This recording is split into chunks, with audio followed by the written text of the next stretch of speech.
Cream ব্রুলে donut আজকে আপনাদের সঙ্গে শেয়ার করব ভীষণ মজাদার ভিন্ন রকম একটি ডেজার্ট যেটি বাসায় বানানো খুবই ইজি। এটা হচ্ছে আপনার ফ্রেঞ্চ একটি ডেজার্ট যেটার ভেতরটা রিচ কাস্টার্ড বেস হয়ে থাকে আর উপরের যে টপিংটা আছে মানে এই যে উপরের টপে যে আপনারা দেখতে পাচ্ছেন সেটা হচ্ছে হার্ডেন্ড ক্যারামেলাইজ সুগার দিয়ে তৈরি করা, মানে ক্যারামেল করে তারপরে এটাকে এভাবে করে নিয়েছি।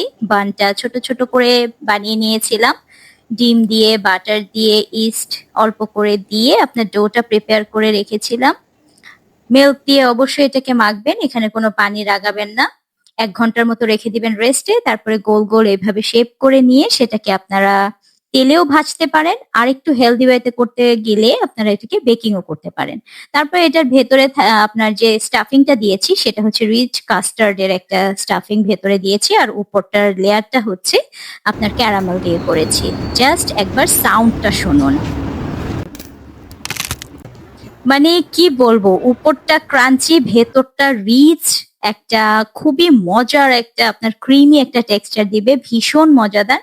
বাচ্চা থেকে বড় সবার পছন্দ।